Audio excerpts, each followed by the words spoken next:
Entre los homenajes que propusimos era un homenaje al historiador Jacinto Barrera Bassols, que nos dio en vida este libro que vamos a regalar hoy, El Bardo y el Bandolero. Se lo dio a la brigada para regalar. Entonces, literal, de manera express, porque falleció hace muy poco tiempo, la brigada decidió reeditar otra vez, ¿no?, el libro como forma de homenaje, y fue como una manera de tenerlo con nosotros. El libro cedió sus derechos y de una manera especial la brigada volvió a hacer esta edición para hacerle este homenaje, y se encuentran conmigo Marco Barrera Bassols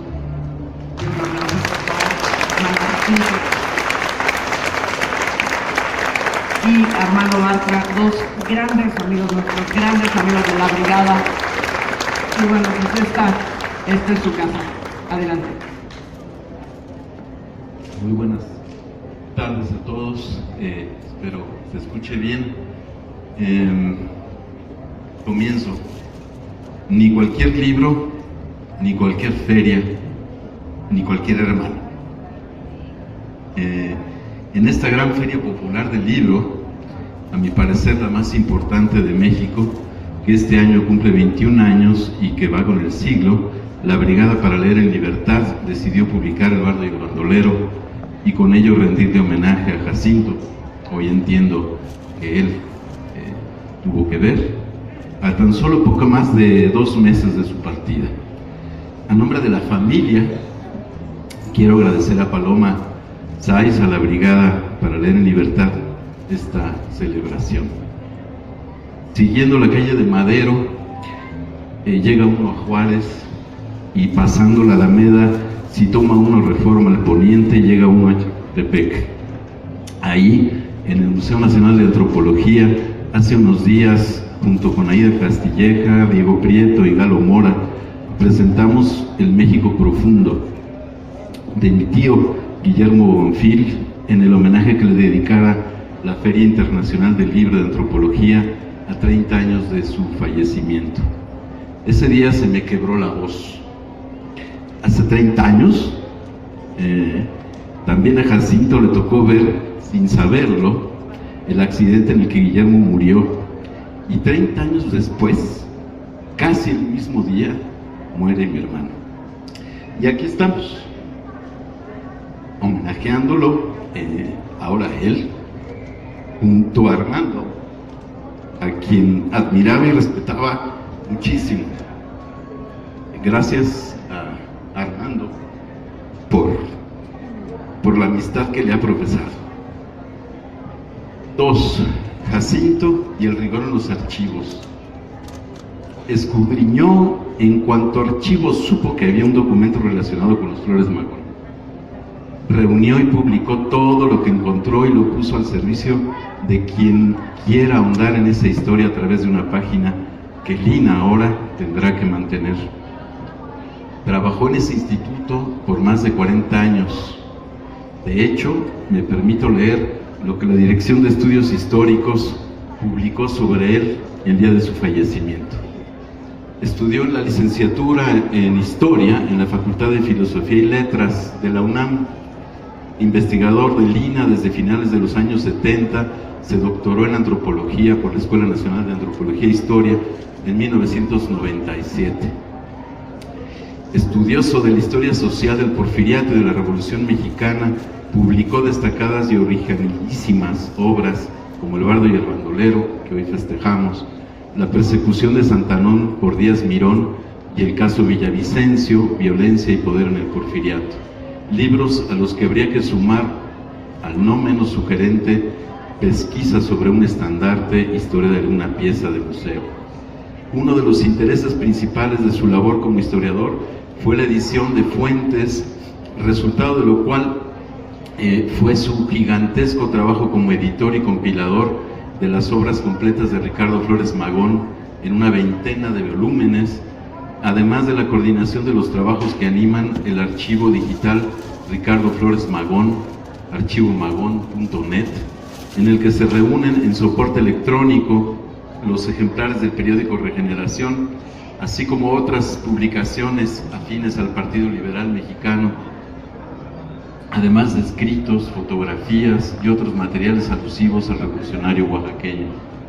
Como reconocimiento a esta importante labor en la difusión de los saberes históricos, en el 2019 recibió el premio Manuel González Ramírez a la trayectoria en el rescate de fuentes y documentos que otorga el Instituto Nacional de Estudios de las Revoluciones Mexicanas.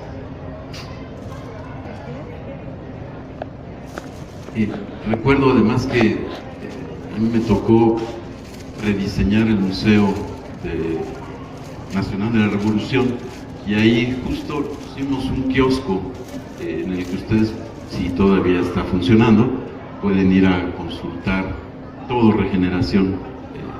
Ahí está. 3. La construcción de un discurso o cómo hacer un relato policíaco homenajeando a Walter Benjamin.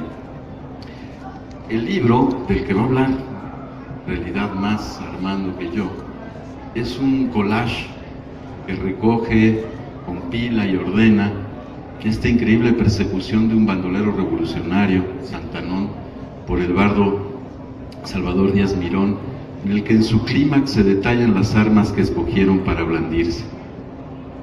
Les voy a leer un pedacito nada más. El libro tiene una estructura en el que el título juega papel importante y después hay un desarrollo de ese tema. Dice así: donde de manera oficial, pero sobre todo espectacular, se anuncia que Díaz Mirón irá a casa de Santanón el ubicuo. La incapacidad de las autoridades estatales para impedir la multiplicación geométrica de los bandoleros, y el lector podrá imaginar los suspiros arrancados a más de una señorita por tan romántico anuncio. Los tiempos romancescos y trágicos de los bandidos populares y temibles resurgen de sus cenizas, encarnados en el célebre Santanón, sanguinario bandido que recorre las sierras de Veracruz, recibiendo a su paso la desolación y la muerte, rodeado por un centenar de hombres atribilarios y crueles, capaces de todas las perfidias y todos los crímenes, más que por ambición, por un inexplicable refinamiento de crueldad. Santanón, cuyo solo nombre es el terror de las comarcas por las que, sin que nadie haya logrado verlo ni reconocerlo, pasa como un centauro, protegido por las sombras de la noche, rodeado de su temible cuadrilla, asesinando y robando sin dejar más huella de su paso que unas cuantas pisadas de caballos que se pierden al entrar a lo intrincado de la sierra. Las fuerzas del Estado no han logrado dar alcance al fabuloso bandido que, como los de los cuentos, se desvanece sin las más minuciosas investigaciones logren dar con él, sin que las más minuciosas investigaciones logren dar con él.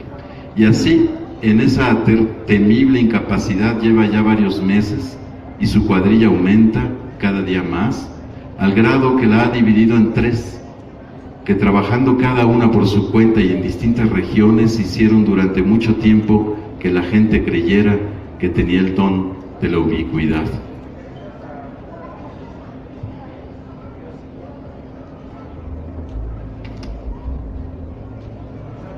El poeta Salvador Díaz Mirón a la casa del bandido.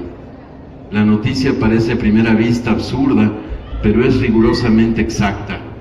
Conocidos son de todo el mundo los arrestos de valor que celebrado poeta, que siempre se ha mostrado abierto partidario de las aventuras peligrosas, sabidas son sus cualidades de tirador infalible. Nadie ignora, por haberlo proclamado él mismo en más de una ocasión, su temor invencible al peligro, amor que le hubiera llevado, si la paz no lo encamina por el sendero de la gloria poética, a la conquista del laurel en algún campo de batalla. El poeta, que ayer todavía se encontraba en la capital, salió inmediatamente para Jalapa, de donde partirá para la sierra donde dicen que se encuentra refugiado el bandolero. La noticia causaría seguramente sensación por lo inusitada, por lo extraña y por lo romántica. La persecución de un bandido misterioso por un poeta lírico y valiente. El imparcial. Sería verdaderamente admirable que ahora se produjera por aquellas tierras el caso que se cita en las historias literarias, es decir, que el bandido admirador del poeta se entregara sin lucha, al recordar sus versos admirables y mientras los recitaba de memoria. Ello demostraría una vez más el santo influjo y la beneficiosa misión de la poesía que, como ya sabemos, desde los tiempos de Orfeo, domestica a las fieras. Frivolidades.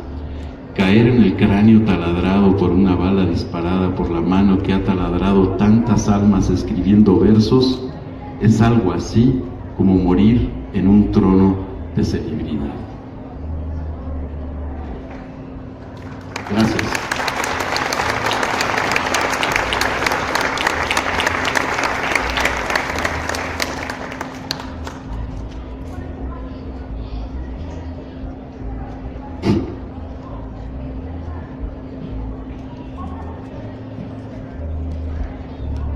Buenos días, otra vez. Me da muchísimo gusto estar otra vez en la calle, no en el encierro. Me da muchísimo gusto estar otra vez en el Zócalo y no en mi casa. Me da muchísimo gusto estar en una feria de libro y me da mucho más gusto estar en una actividad organizada por la Brigada para Leer en Libertad. No me da gusto tener que hablar de Jacinto Barrera, con motivo de su muerte. Y si esto es algo que hay que lamentar, no estamos aquí para llorar su ausencia, sino para celebrar lo que fue su trayectoria como persona, como ser humano, su trayectoria como historiador. Y de esto voy a hablar, no como lo hizo Marco, sino centrándome mucho más en el libro, que por cierto hay que decirlo para que se queden ustedes aquí, no se les ocurra, una vez que se aburren de lo que uno está diciendo, levantarse e irse. Este libro que reedita la Brigada, lo había editado una primera vez y ahora lo reimprime, se va a distribuir de manera gratuita a todos los que están aquí presentes. Y bien, entonces, entrando en materia, yo conocí a Jacinto hace demasiados años. Él tenía, estamos hablando de las mitad de los años 70 del siglo pasado, él tenía por entonces en torno a 20 años, más o menos, muy joven. Yo ya era a estas alturas 15 años de diferencia, que es lo que nos llevábamos, era una diferencia abismal. Yo era ya un viejo para él, que tenía 15 años menos que yo tendría 35, una cosa así. Y hablamos con motivo de que yo había publicado en 72, si no estoy equivocado, una compilación de textos de los magonistas, principalmente de Ricardo, pero no únicamente, que se llamaba Regeneración, la corriente más radical de la Revolución Mexicana, a través de su periódico de combate. Y Jacinto, que lo había leído, estaba entusiasmado con los magonistas, estaba entusiasmado con los textos, con los artículos de Ricardo Flores Magón. Hablamos mucho de esto. Él me dijo que él quería profundizar. Tenía un pleito con alguna maestra cuyo nombre no puedo recordar, porque en verdad no lo puedo recordar, no porque no quiera mencionarlo públicamente. Y el hecho es que pues quedamos claros de que él iba a seguir con ese tema. Yo ya no, yo lo dejé en donde lo había, hasta donde yo había llegado. Y a partir de ese momento y de ahí para el Real, Jacinto se volvió el mayor experto mundial en magonismo, específicamente Ricardo Flores Magón, y ya lo dijo Marco, ha hecho una compilación de documentos recorriendo el mundo, todo el mundo en donde pudiera ver esos documentos, incluyendo los domicilios de algunos que heredaron documentos y que trató de rescatar, y estos están disponibles para ustedes si son capaces de chutarse 20 tomos de este forro. Es una tarea titánica y yo en ese momento no sabía lo que ese jovencito de 20 años iba a terminar por hacer. En ese momento yo era su maestro, le dije, no, pues es que yo estuve recopilando, pero fíjate que no está completa la colección de Regeneración en la hemeroteca, y 10 años después él ya era mi maestro, no solo mi maestro, sino el maestro de todos en ese tema. Debo decir también, porque la Brigada lo publicó, ya se les olvidó a los de la Brigada, publican tantos libros que luego se les va. La Brigada publicó otro libro de Jacinto, en este caso un libro que hicimos juntos, lo hicimos 10 años después, en los 80 y tantos, y es una cronología narrativa, es una historia narrativa de Ricardo Flores Magón en el exilio, una biografía de Ricardo Flores Magón día tras día, a veces hora tras hora, semana por semana, mes por mes, con elementos anecdóticos, con bastante carnita, no una fría descripción historiográfica, sino una biografía narrativa, como las que le gusta a la Brigada Pública. Y este libro lo hicimos juntos porque íbamos a hacer, y de hecho hicimos 12 o 15 guiones para una miniserie, ahora que están de moda las miniseries, que se iba a filmar sobre Ricardo Flores Magón y su grupo, y que iba a dirigir Paul Leduc. Paul Leduc está muerto, Jacinto está muerto, los guiones nunca se filmaron, pero sin embargo la cronología que nos iba a servir como sustento historiográfico para escribir los guiones sí se publicó, lo tiene la Brigada, ustedes lo pueden bajar. Hasta ahí mi historia magonista con Jacinto. Y paso al libro del que nos acaba de hablar, y muy rico porque leyó fragmentos, y esto es lo mejor de un libro, sus textos, y yo voy a abundar un poco más. Este libro cuenta, lo digo ya Marco, la historia de los desencuentros y de los falsos encuentros de dos veracruzanos ilustres, Santana Rodríguez Palafox, Santanón, y el poeta Salvador Díaz Mirón. Y digo encuentros ficticios porque hay 2 o 3 encuentros que se le atribuyen que en realidad nunca ocurrieron, nunca se vieron las caras Santanón y Díaz Mirón, cuando menos que yo sepa. En lo que parece ser, y así empieza la historia, en lo que parece ser la disputa por una jovencita, unos dicen que la secuestró y la violentó, otros dicen que se casó con ella, pero bueno, la disputa por una jovencita, Santana choca con un poderoso finquero, con un poderoso empresario veracruzano de la época, el cual lo manda a perseguir, lo hace encarcelar, y Santana, muy joven, conoce por primera vez la cárcel. Se escapa de la cárcel y ahí empieza, se tiene que remontar a la serranía porque es un perseguido, es un ilegal, como tantos otros, como Villa en su momento, se tiene que remontar a la sierra y empieza ahí su larga trayectoria de bandido generoso, su vida de bandolero, su vida de lo que será después su nombre de batalla, el tigre de la sierra de Soteapa. Santanón se transforma en leyenda por 2 lados. Por un lado, los ricos, la gente bien, la gente a la que él le roba, la gente a la que él asalta, que construyen la imagen del bandido sanguinario, y por otro lado el pueblo, que construye la imagen del bandido generoso. Las 2 cosas se combinan en crear una imagen poderosa, la imagen de Santanón. En 1910, en ese año cabalístico, por muchísimas razones, en la inminencia de la elección presidencial, la disputa, no por la presidencia, era claro que el candidato a la presidencia iba a ser una vez más Porfirio Díaz, pero hay una disputa por la vicepresidencia. Porfirio Díaz se inclinaba por Ramón Corral y había otros candidatos que quisieran haber sido los vicepresidentes con Díaz, uno de ellos Teodoro Dehesa, que era además el gobernador de Veracruz. Teodoro Dehesa pues aspiraba a ser el vicepresidente junto con Díaz, y esto competía con Ramón Corral, que era el predilecto, el delfín de Porfirio Díaz. Y entonces Santanón, este bandido conocido por todos, se transforma en un botín político. Si a Santanón lo atrapan los federales, entonces esto demuestra que el gobernador Dehesa es un inútil, y por lo tanto su prestigio político se desploma y ya no puede aspirar a la vicepresidencia. En cambio, si lo encuentra Dehesa y lo captura Dehesa y lo mata Dehesa, entonces Dehesa se para el cuello y Dehesa es un buen candidato a la vicepresidencia. Santanón y su persecución se vuelve pues un asunto de un botín político. Y entrando en este juego político, porque él sabía perfectamente de qué se trataba, el muy porfirista poeta Salvador Díaz Mirón decide hacerle el juego a Porfirio Díaz, hacerle el juego a Ramón Corral y lanzarse a la búsqueda de este bandido generoso, remontándose él también con una tropa de federales en las sierras veracruzanas.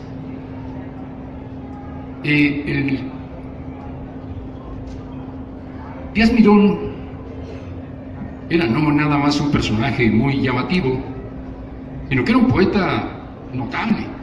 Su libro Lascas es un libro importante en la historia de la literatura mexicana, en particular de la poesía. Era un buen poeta, un muy buen poeta, pero era además de un buen poeta, un personaje de la cultura, y además era diputado, es decir, era un personaje de la política y diputado muy beligerante, poeta y diputado, y además de eso, y por si fuera poco, era un hombre extremadamente histriónico, vociferante, gesticulante, provocador, pleitero, pedero diríamos hoy, pedero, efectivamente, una buena fórmula para definir a Díaz Mirón. Protagonista permanente de escándalos, una diva pues, una primera figura del escenario nacional. Ese era el poeta.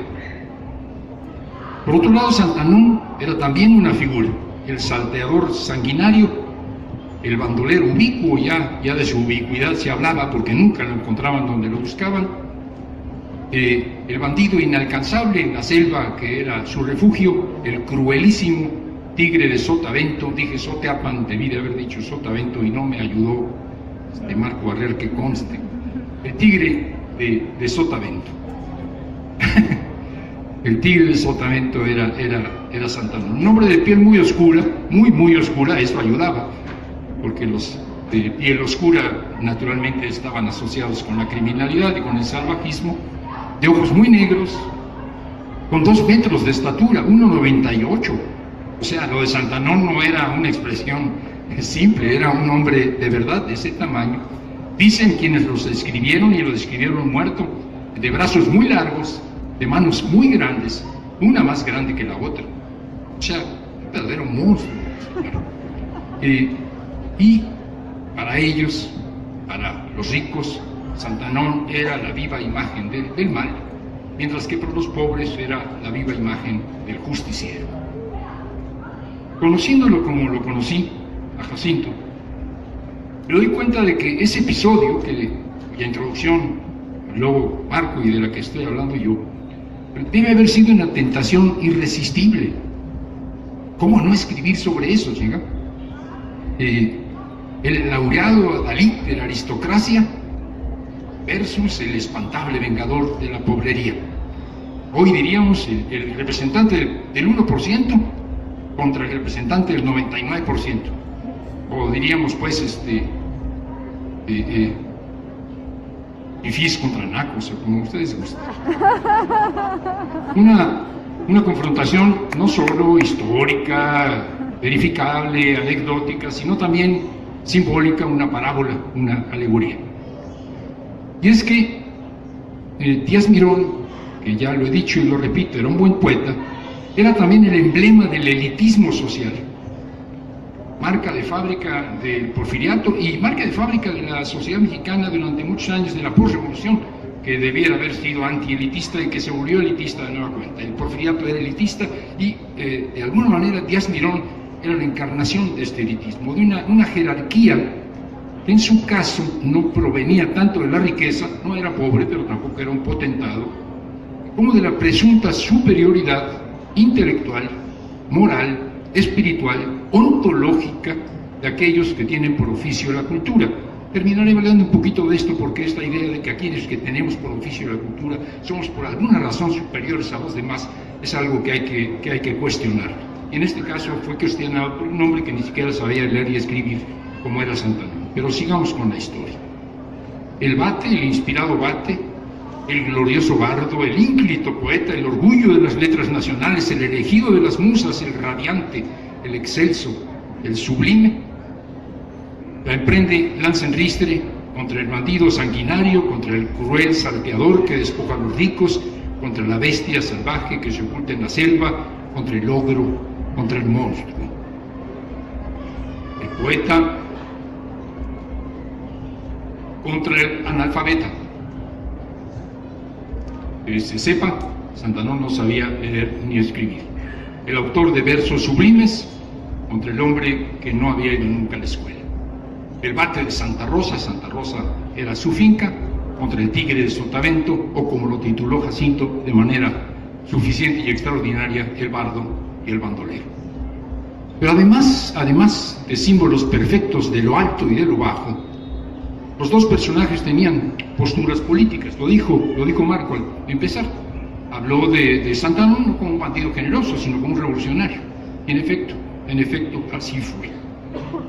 Díaz Mirón era un hombre de derecha, Díaz Mirón era un conservador, Díaz Mirón era un porfirista de hueso colorado, porfirista que cuando el antiporfirismo electoral, los que pretendían sustituir por la buena a Porfirio Díaz en el gobierno, incluyendo Madero, también el antiporfirismo, el no reeleccionismo más crítico, cuando empiezan a aparecer, él cuestiona este antireeleccionismo de algunos que incluso eran sus amigos, porque dice convocan indirectamente a la rebelión. Oponerse a Porfirio Díaz, decir que hay que votar contra Porfirio Díaz, es estimular la revolución, es promover la revolución, es llamar a las armas. No se equivocaba demasiado, pero en todo caso esa era su postura. Díaz Mirón, pues, era un reaccionario, en el sentido de responder, de reaccionar, de oponerse a lo que empezaba a ser la decadencia del porfiriato.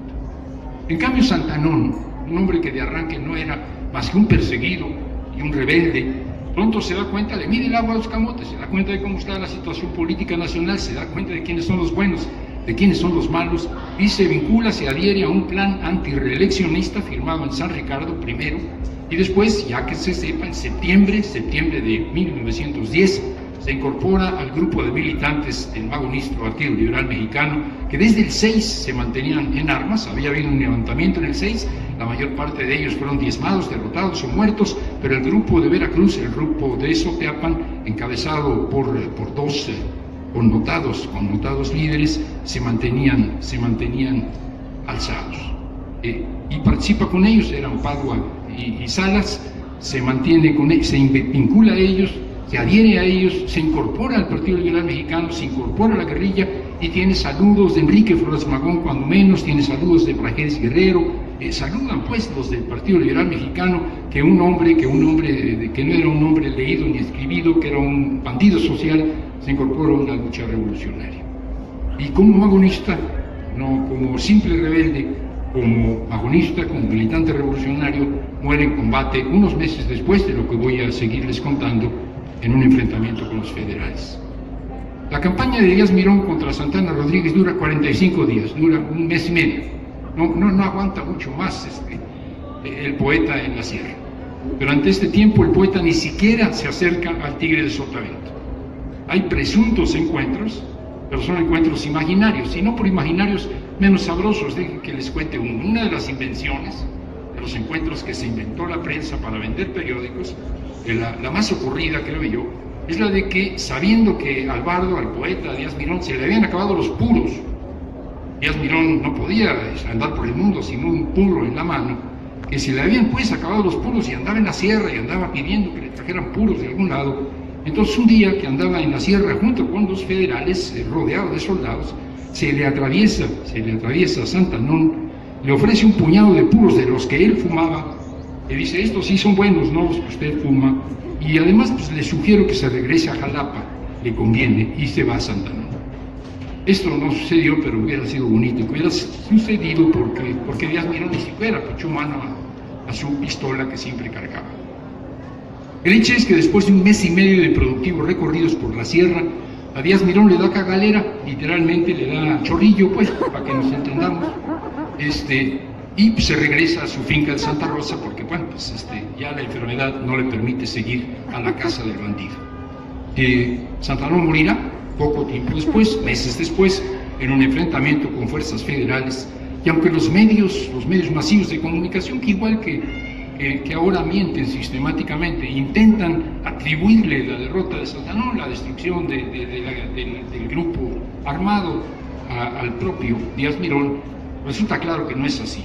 Y Díaz Mirón no solo no puede aprender o matar a Santanón, sino que además pierde prestigio, pierde imagen, queda como lazo de cochino, pues, al extremo de que él, que era diputado, cada vez que se presentaba en la Cámara de Diputados, alguien desde las tribunas le gritaba: ¡Mirón! Y él buscaba a ver quién llamaba: ¡Santanón! Y todos se morían de risa, y él se indignaba, sacaba la pistola, pero no podía hacer nada. Jacinto, y eso ya lo dijo Marco, lo repito, no nos cuenta la historia de manera lineal, de manera convencional, lo hace seleccionando, recortando, editando fragmentos de los cientos, miles, diría yo, de documentos que localizó sobre el tema. El libro es, pues, un montaje, un brillante montaje, una narración a muchas voces, donde encontramos los dichos de los protagonistas, no de Santanón, pero sí de Díaz Mirón y de otros, las palabras de algunos, muchos testigos, cartas, documentos ministeriales, comunicados, corridos, poemas, notas periodísticas e incluso la reconstrucción que del evento han hecho otros historiadores. De esta manera tiene un libro una virtud que habría que destacar y a mí me parece muy relevante. A la vez que cuenta la historia del bardo y el bandolero, el libro de Jacinto es un registro de las narrativas de la época, de los fraseos de la época, del modo en el que la gente escribía en esa época, de sus sesgos políticos muy evidentes, tú citaste ahorita al Imparcial, de sus sesgos políticos, de su enorme carga ideológica, su desprecio por los pobres, etcétera, etcétera, de sus giros idiomáticos y de sus estilos. El resultado es un episodio de nuestra historia, sí, pero también, ya lo dijo Marco, un truculento folletín romántico. No solo porque es el tono con que escriben los testigos, sino también porque la propia puesta en escena de los hechos fue pensada como un folletín, fue planeado como un folletín. Vamos a hacer una construcción folletinesca en la que la muerte a manos de los federales, encabezados nada menos que por Díaz Mirón, resulta el fortalecimiento de la imagen de Porfirio Díaz, la derrota de la plebeyada y la derrota también de paso de la candidatura de Dehesa. Fracasa completamente, por eso era un folletín, así se planeó y así se escribió. Y voy a terminar. Las descripciones que hacen los que escribieron sobre el caso y que Jacinto cita ampliamente, son fantasiosas y son literarias. Así se describe, por ejemplo, a Santanón. Estoy hablando del episodio, supuesto episodio, en el que presuntamente se le atravesó al poeta para regalarle unos puros y sugerirle amablemente que mejor se regresara a Jalapa. Sobre ese evento, el surgimiento de Santanón de la selva para atravesársele en el camino a Díaz Mirón, se describe de esta manera. De pronto, de entre la maleza, apareció un hombre de tez morena, tostada por el sol tropical. Brillaban en su duro rostro dos ojos profundamente negros, más abajo una nariz roma y una boca de labios carnosos. Montaba un excelente animal de gran alzada, retinto, orejas cortas, pezuñas breves. Vestía chamarra color ocre, sombrero de anchas alas con bordados de oro y plata, calado barboquejo, pantalón de dril crudo y polainas. Pendida a la cabeza de la montura de Amozoc, naturalmente no podía ser menos, una carabina sistema americano de nutrida carga y al cinto una Colt, una 45 Colt pavonada. En la montura asomaba la cabeza leonada y brillante de un machete suriano. El extraño jinete interceptó el paso de la cabalgadura que montaba el poeta y ofreciéndole un puñado de puros le dijo, etcétera, etcétera, etcétera. Así contaban las historias los periodistas de la época, una descripción minuciosa, precisa, sabrosa, que llama mucho la atención si consideramos que el narrador no podía haber estado ahí, entre otras cosas porque eso nunca sucedió. Y sin embargo, ahí está la constancia de cómo iba vestido, de cómo era, de cómo aparecía el bandido generoso en los medios. Si la historiografía tuvo que dejar constancia del fracaso mironista, no hay manera de ocultar el hecho. La trova popular se ensaña con él, se burla sabrosamente, hace escarnio. Estas son cuartetas que aparecieron en una revista que no era, por cierto, de izquierda, era muy porfirista, frivolidades y contrarrevolucionaria cuando estalla la revolución. Pero aparecieron en frivolidades las siguientes cuartetas, voy a leerles un fragmento. Dice, ya de la jarana al fin buscaba a mi contrincante, cuando lo tuve delante trepado en un capulín. Ahí está. Le apunté con la escopeta, que habla claro de Santanón, le apunté con la escopeta y ya le iba a disparar, cuando él, Díaz Mirón, comenzó a gritar, soy poeta, soy poeta. Se bajó como los gatos, lo traje al portalón, donde me pidió perdón y me lambió los zapatos. es algo que se publicó en una revista de amplísima difusión, como era en ese momento Frivolidades. Los corridos siempre toman partido, generalmente toman partido por los buenos, y en este caso, obvio, lo hacen por el Tigre de Sotavento.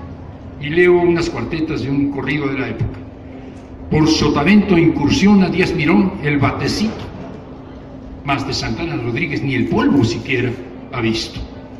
Está aliviado el poeta, le hacen 1000 ronchas los moscos, la conchuda, el pinolillo, lo traen los bandidos locos. Ya se fue para Veracruz. Y es que el poeta Díaz Mirón le enfermó la alfarecía. Lo encuentro con Santanón. La alfarecía eran convulsiones. En realidad fue una enfermedad intestinal, pero aquí le atribuyen otra enfermedad a Díaz Mirón que lo obligó a retirarse. Y otro más, y con este voy a terminar, dice: aquí llegó Santanón, a ver quién se pone al brinco. Dicen que ahí anda un matón con una 45. Se me hace que es correlón, lo digo aunque no le cuadre, pues aquí llegó su padre, el mismísimo Santanón. Claro,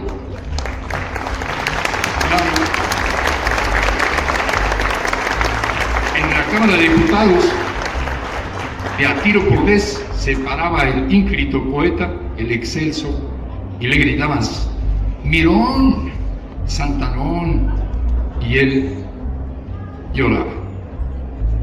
Termino con una sugerencia.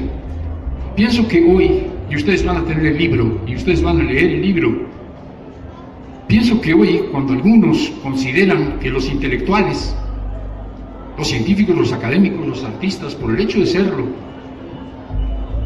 son aves cuyas plumas no se manchan, jamás, aunque chapoteen en el pantano, porque son intelectuales, porque son poetas, porque son científicos, porque son académicos, porque son superiores, ellos nunca se manchan. Y se indignan porque a veces se les juzga, a veces se les enjuicia. Resulta muy pertinente enterarse por el libro de Jacinto del papelazo que hizo el sublime bardo cuando se puso al brinco al plebeyo Santanón. Muchas gracias.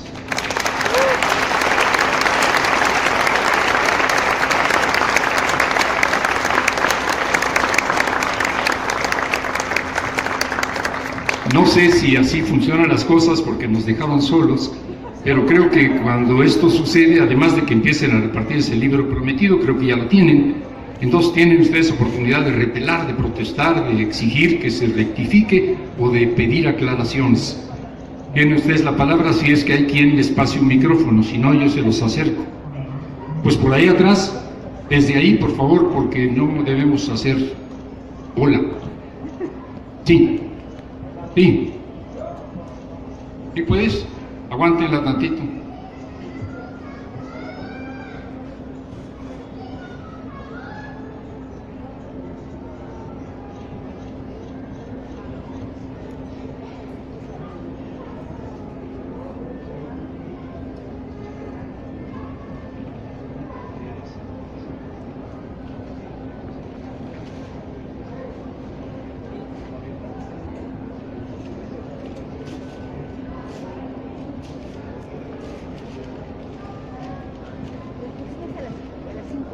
Hola, mira, cuando hablaste inicialmente sobre la cuestión de regeneración, mencionaste que la colección estaba incompleta. No sé hasta la fecha cómo esté. Yo tengo un interrogante, es decir, cuando llegaron a invadir, a delincuenciar las oficinas del periódico, yo les digo delincuenciar porque nunca fue oficialmente, le robaban las colecciones que tenían. Esas colecciones no las guardó el gobierno precisamente como una evidencia para acusarlos de anarquistas. Es decir, no sé si en algún lugar existan esas colecciones. Y por otro lado, cuando tuvieron ya contacto con gentes del extranjero, también les mandaban el periódico. En aquellos lugares, no sé, mínimo Cuba, Argentina, España, le llegaban los periódicos. En aquellos lugares no tendrán esas colecciones para completar, si es que todavía existe esos vacíos de regeneración.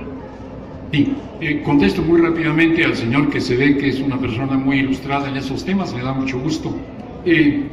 La colección estaba incompleta y es la que yo vi en la Hemeroteca Nacional en 1970-71, o sea, ya llovió. En ese momento, en efecto, no estaba ni siquiera mínimamente completa, ya no digamos la de los periódicos que publicó el magonismo, diríamos la Junta Organizadora del Partido Liberal, que así es como se llamaba, no digamos ya los periódicos que ellos publicaron, sino ni siquiera Regeneración, que fue el más duradero, que fue el más importante, pero hay otros, Puntos Rojos, el Hijo el Colmillo Público, Revolución, etc. En ese momento había una colección muy incompleta.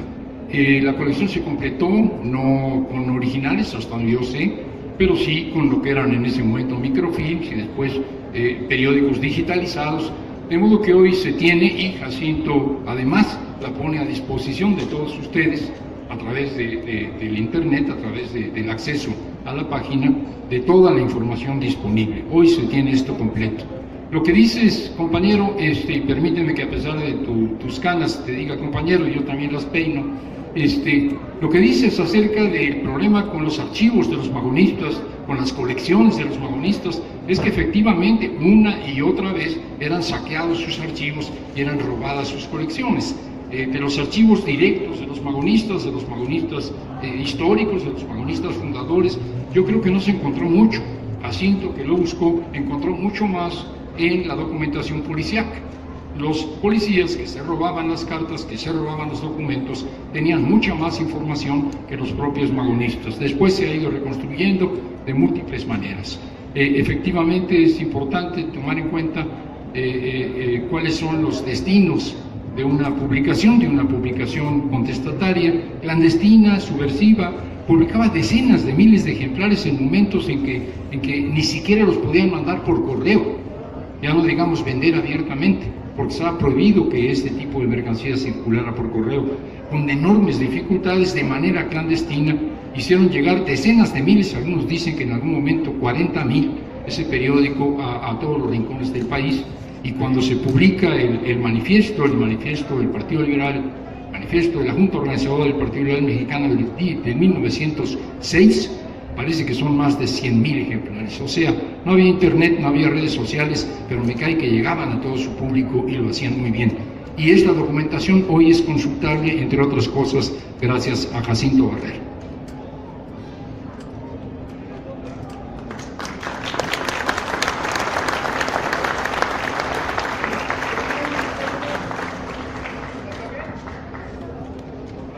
Hasta ahí, no es manda, y nadie tiene nada que observar, lo dejamos ahí. Gracias a ustedes.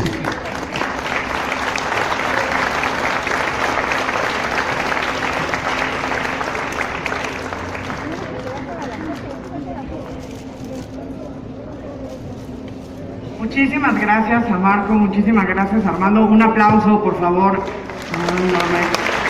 Qué gusto poder tener este homenaje a Jacinto en esta plaza maravillosa que es el Zócalo.